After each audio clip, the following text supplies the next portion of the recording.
அப்பாடா! வருண பகவானே! எப்படியோ போராடி ஃபாலோ ஆன தடுத்தாச்சுங்க அப்படின்ற மாரி நடந்து முடிஞ்சது தான் வந்து பார்த்தீங்கன்னா, India versus Australia 3 test day 4ன்னே சொல்லலாம். நேத்து வந்து பார்த்தீங்கன்னா, பயங்கரமா விக்கெட் ஃபால் இருந்தாலும், ரோஹித் சர்மாவும், கே.எல். ராகுலும் இருக்காங்க. பயங்கரமா ஆடுவாங்கன்னு நெனச்சிட்டு இருக்கும்போது வந்து பார்த்தீங்கன்னா, 10 ரன்லயே ரோஹித் சர்மா காலி. ஸோ வந்து பார்த்தீங்கன்னா, கே.எல். ராகுல் கிளாசிக் ராகுலா ஃபார்முக்கு திருப்பி வந்துட்டாருன்னே சொல்லலாம். நல்ல சூப்பரான செலக்டிவ் ஷாட்ஸா ஆடி வந்து பார்த்தீங்கன்னா, ஒரு 80 பிளஸ் அடிச்சாரு.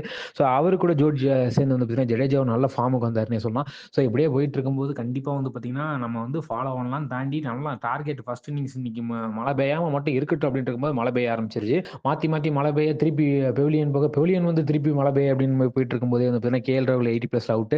ஸோ அதை தொடர்ந்து வந்து பார்த்தீங்கன்னா, நிதிஷ் ரெட்டி பெருசா ஜொலிக்காம வந்து 61 பாலுக்கு 16 ரன் கிட்ட அடிச்சு வந்து பார்த்தீங்கன்னா, ரவீந்திர ஜடேஜா ஒரே ஆளா வந்து பார்த்தீங்கன்னா, போராடி ஆடிட்டு இருந்தாருன்னு வச்சுக்கோங்களேன். பயங்கரமா ஆடிட்டு இருந்தாரு. 50 பிளஸ் தாண்டி போயிட்டு இருக்கும்போது 70 பிளஸ் எடுப்போம் பாருங்க அப்படின்ற மாரி வந்து பார்த்தீங்கன்னா, செமையா பெர்ஃபார்மன்ஸ் பண்ணி போயிட்டு இருக்கும்போது அந்த பக்கம் அவருக்கு சப்போர்ட் பண்ணும் விதமா யாருமே இல்ல. அதான் நிதர்சனமான உண்மை. ஸோ வந்து பார்த்தீங்கன்னா, சிராஜ் யாரு ஏங்க எப்படிங்க சப்போர்ட் பண்ண முடியும்? எல்லாமே பவுலர்ஸ்ங்க அப்படின்னு இருக்கும்போது வந்து பார்த்தீங்கன்னா, ஒரு ரன்ல சிராஜ் காலி. அதை தொடர்ந்து வந்து பார்த்தீங்கன்னா, அப்படி போயிட்டு இருக்கும்போது ஜடேஜாவ நானும் அவுட் ஆறேங்க 70ல அப்படின்ற மாரி போயிட்டாரு. ஸோ ஃபாலோ ஆவனுக்கு இன்னும் 35 வேணுங்க. ஃபாலோ ஆவன தவிர்க்கலன்னா ஆஸ்திரேலியா வந்து ஆடி நமக்கு டார்கெட் செட் பண்ணி குடுத்து தோக்க கூட வாய்ப்பு இருக்குங்க அப்படின்னு போயிட்டு இருக்கும்போது, இருங்க ஏங்க பதறீங்க? நாங்க ஆடுறோங்க அப்படின்னு. யார் நீங்க 2 பேருங்களா?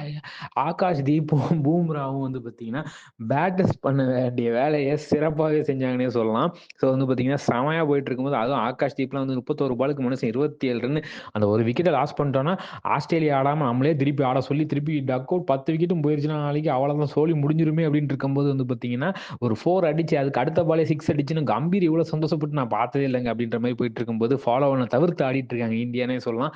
அப்படி இருக்கும்போது இன்னும் அப்ப எப்படிங்க டார்கெட் குடுத்துட்டாங்கன்னு ஃபாலோவன்னா ஒரு குறிப்பிட்ட ரன்ன தாண்டணும். அத தாண்டாம அவுட் பண்ணிட்டாங்கன்னா, திருப்பி நம்மளே செகண்ட் இன்னிங்ஸ் ஆடி, அதுக்கப்புறம் டார்கெட் செட் பண்ணின்றதுக்குள்ள மூச்சு வாங்குது இல்லையா? அதனால வந்து பார்த்தீங்கன்னா, இப்ப ஃபாலோ ஆன தாண்டியாச்சு. ஸோ இதுக்கப்புறம் நம்ம ஆல் அவுட் ஆனாலும், ஆஸ்திரேலியா தான் அவங்க செகண்ட் இன்னிங்ஸ் ஆடி நமக்கு டார்கெட் செட் பண்ணுவாங்க. ஸோ இந்தியா வந்து ட்ரையல் பை 193 ரன்ஸ்ல இருக்காங்க. ஸோ 9 விக்கெட்ஸ் இழப்புக்கு 252 ரன் கிட்ட ஆடிட்டு இருக்காங்க. ஸோ இன்னும் 1 விக்கெட் தான் கையில இருக்கு. ஸோ எப்படி மேட்ச் போகுது என்னன்றத பொறுத்து வந்து பார்ப்போம். இந்த வீடியோ உங்களுக்கு பிடிச்சிருந்தா லைக் பண்ணுங்க, ஷேர் பண்ணுங்க, கமெண்ட் பண்ணுங்க. மறக்காம தினமலர் சப்ஸ்கிரைப் பண்ணுங்க. நன்றி, வணக்கம்.